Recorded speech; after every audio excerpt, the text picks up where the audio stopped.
भाई तुम मुझसे वादा करो कि सरेंडर कर दोगे। सरेंडर कर दोगे तो थोड़ा सा मुझे मेरे भी दिल को तसल्ली हो जाएगी। चलो यार, जो तुम कहोगे हम वही बात करेंगे, कोई बात नहीं। लेकिन चिंता है कि देश कैसे बचे, और जंगल में रहते रहते हम तो जानवरों की तरह हो गए यार। कुछ सुनाओ यार, बहुत दिल आज बे। चलो, तुम्हारे पास मोबाइल है? मोबाइल कहाँ है यार, कुछ सुना दो तुम्हें। हमारे देश की हालत खालिद भाई, अभी देखो एक बात है कि हमारा जो देश पर हमारे हालत गुजर रहे हैं, हम बता रहे हैं आपको।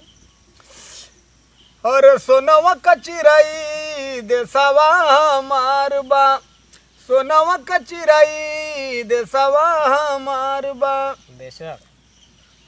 और गुंगी बहरिया नर यहाँ के सरकार बा, कोई शक नहीं।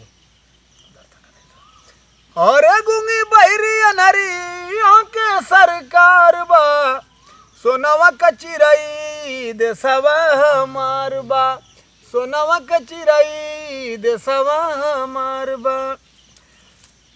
चाय बेचे वाला बेचलस पूरा वतन, देख रहे हो ना कि चाय बेचे वाला बेच देहलस वतनवा, रेलवे का बेच देहलस पूरा स्टेशनवा, रेलवे का बेच देहलस पूरा स्टेशनवा।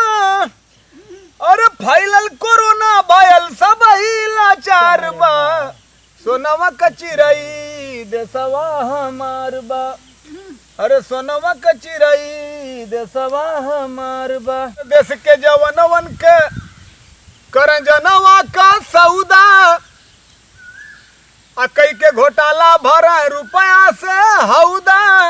यहाँ के सरकार का ये हाल है, नहीं तो तू भटकता ना जंगल जंगल, समझ रहे हो।